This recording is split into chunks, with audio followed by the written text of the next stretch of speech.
Villains get a bad rap, don't they? Whether they're just a misunderstood hero of their own story or just plain evil incarnate. A good villain can be far more entertaining than the protagonist trying to take them down. There's just something so captivating about seeing a villain revel in their own evilness. But while the Sephiroths and GLaDOSes of the gaming world often hog the spotlight, there are plenty more who deserve their chance to shine. Today, we are once again having a look at a few of the unsung villains, as it were. They may not be as overtly evil or flamboyant as the better-known wrongdoers in gaming, but perhaps they should be. While the likes of Voss and Handsome Jack may thrust themselves into centre stage and capture our hearts, these scoundrels lurk in the shadows committing atrocities behind the scenes. As we'll be going into what makes these particular villains so great, do be aware of spoilers for the games you see on your screen. I'm the evil doppelganger of Ashton from Triple Jump, and here are 10 more underrated video game villains.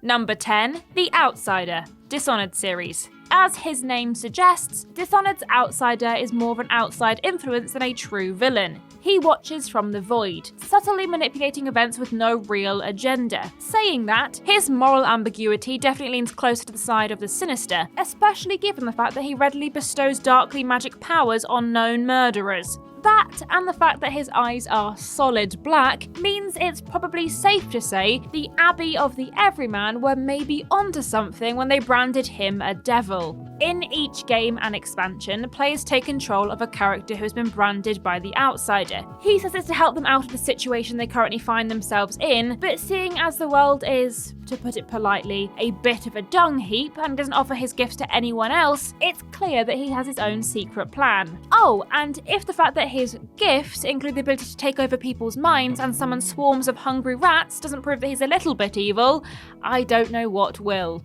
Even though he is essentially some Lovecraftian elder god, his literal human side is revealed in the DLC Death of the Outsider, offering depth without fully taking away from the mystery. Number 9, Lucamine, Pokemon Sun and Moon. Every Pokemon game has its villains, from the humble beginnings with Team Rocket to the delinquent students of Team Star, but for the most part, they're pretty tame. Sure, Ruby and Sapphire's Team Magma and Aqua both wanted to literally reshape the world, but they had the somewhat delusional excuse that it was for the benefit of mankind and Pokemon kind respectively. Then, however, there's Pokemon Sun and Moon's Lucamine. Based on appearance and reputation alone, you'd be forgiven for thinking Lucamine is nothing but sunshine and rainbows. She's tall, kindly, has long blonde hair, and given the magical powers of anime, still looks 20 years old despite being in her 40s. She's also a mother and claims to love all Pokemon as though they were her own children, but in truth, she's obsessed with Ultra Beast Pokemon, and pushes aside anything that stands in the way of her getting them. This includes her children, who she actively neglects and gaslights into thinking that they're in the wrong, and Pokemon, who she abuses by freezing and putting them on display as trophies. Her obsession destroyed her and tipped her over the edge into evil. This might just be the darkest Pokemon has ever been, if you ignore those creepy Pokédex entries anyway. I still get nightmares. Number 8, SA-X, Metroid Fusion. Doppelgangers are inherently creepy. There's just something so uncannily terrifying about knowing there's another you out there, but not knowing what it's up to. It's even worse if said doppelganger is expressly evil. Nintendo, specifically, has a strange obsession with dark doppelgangers, but while the likes of Dark Link and even the strangely cute Mimikyu are well known and well loved, today we're looking at the distinctly darker SA-X. X-parasites are hostile, shape-shifting alien organisms in the Metroid universe. In their effort to consume every living thing in the cosmos, they assimilate the DNA and memories of other organisms and shapeshift into eerie clones of them. When Samus first comes into contact with the X-parasites on the planet SR388, her suit becomes infected. These parasites then use Samus's DNA to create a terrifying dead-eyed replica of her and puppet the old suit around like some undead soldier. If this inhuman, white-eyed version of Samus wasn't horrifying enough, it also uses her power bomb ability to detonate a quarantine bay and release a whole horde of X-parasites on an unwitting space station. Clever, powerful, and just plain unsettling to look at, SA-X is one of Samus's deadliest foes. Now, if you'll excuse me, I'm going to take down every mirror I own. I can't trust those dead-eyed, sneaky reflections. Number 7, Daniela, Haunting Ground. Don't you just hate it when you get into a car accident and wake up in the dingy dungeon of a 14th century castle. Not a fun way to end a night out, believe me. Haunting Ground is a 2005 survival horror by Capcom, starring Fiona, who, after befriending a lovable pooch named Huey, must escape the tormentors keeping her captive, each of whom wants a piece of her, and each of whom could have been on this video. Daniela might not be the most outwardly terrifying, as she's not as physically imposing, though her gaunt appearance and monotone voice certainly add to the creep factor, but she is certainly the most insidious. While the other enemies chase the player down, actively seeking to harm them, Daniela acts as a maid, gifting Fiona clothes and serving her dinner, always there, always watching. As the game progresses, Daniela's appearance becomes more disheveled and bloodied, and her mental state deteriorates until she comes in swinging with a shard of broken glass. While the other enemies seem to lust after Fiona, Daniela despises her because she's everything Daniela could never be. That hatred is palpable, and the fear it produces that she might be lurking around any corner is genuinely frightening. Best avoid the turn down service, I'd say. Number 6, Wendy, Rule of Rose. Creepy children make for surprisingly good horror villains, don't they? Something about the juxtaposition between the innocent imagery and the fact that little brats haven't grasped empathy yet. It's unnerving. And Rule of Rose certainly understood that, as it places a whole cult of creepy children as its cast of antagonists. Each is awful in their own way, but Wendy is the worst of the lot. The game puts players in the shoes of Jennifer, a young girl tormented by the Twisted Red Crayon Aristocrat Club, a group of seriously messed up girls who seem to delight in causing misery and pain. Wendy is the most unsettling of these, because at first glance she looks positively sweet and innocent. With her blonde hair and blue eyes, and the pretty dresses she wears, she couldn't possibly hurt a fly, right?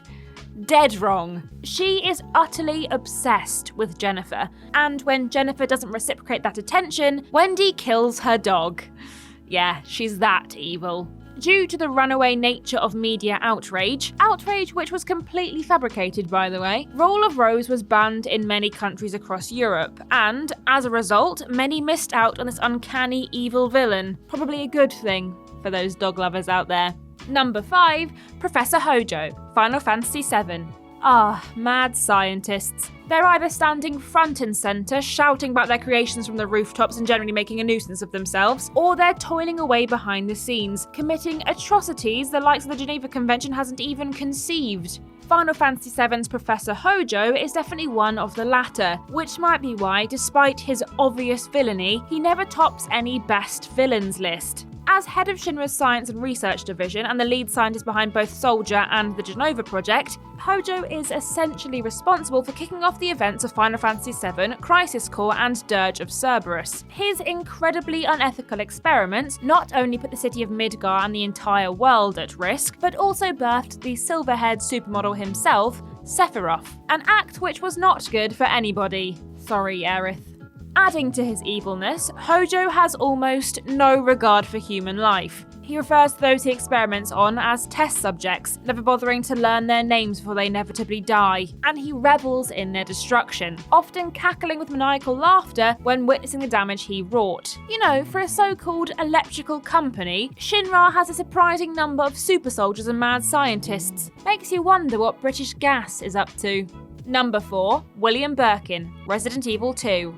Mad scientists. They're either... Hey, wait a minute.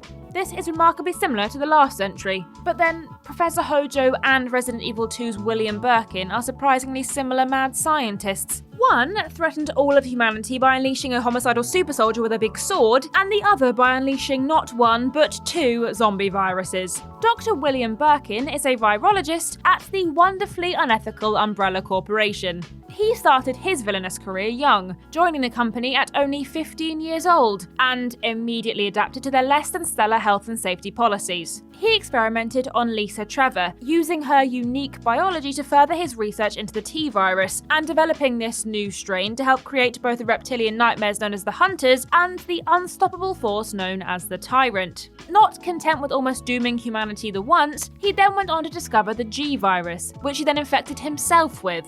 Wesker might be the face of Umbrella's evil, but he wouldn't have gotten far if Birkin hadn't paved the way. That's right, if it wasn't for William Birkin, the events of Resident Evil 1, 2, and 3 would never have happened. Leon would never have transitioned from newbie cop to government secret agent, and the floppy-haired badass we all know and love would never have existed.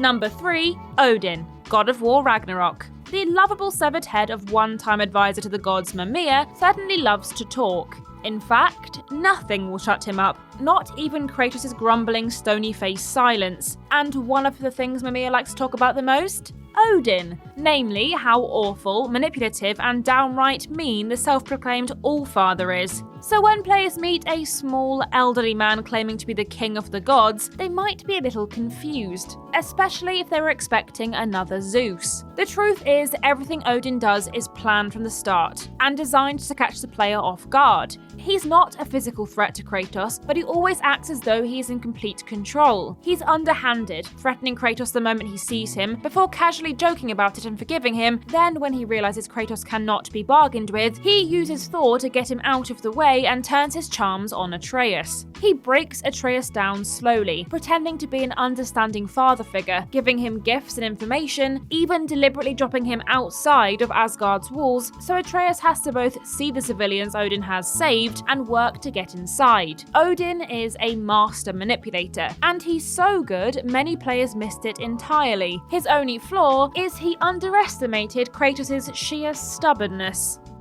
Number 2, Raul Menendez, Call of Duty Black Ops 2.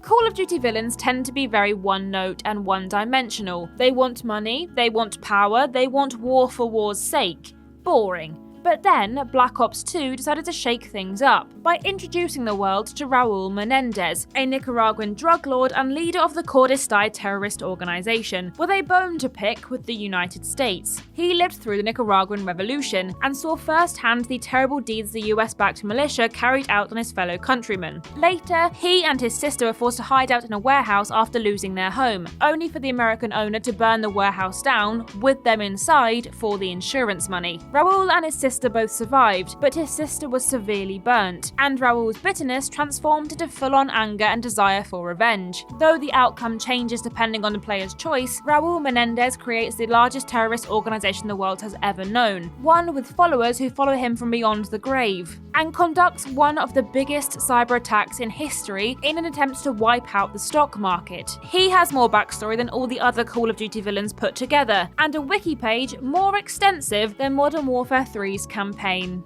And number 1, Joseph Seed, Far Cry 5.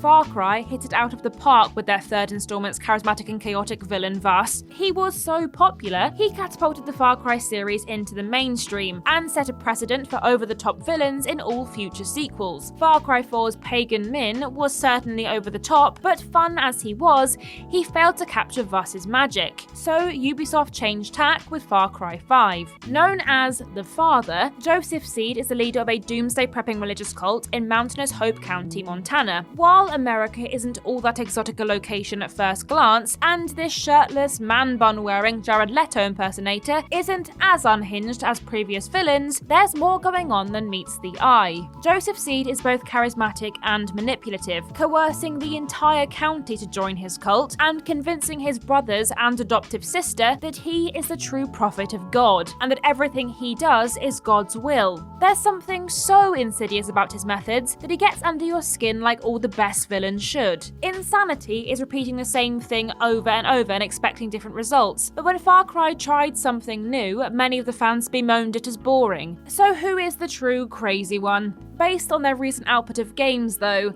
it's still Ubisoft.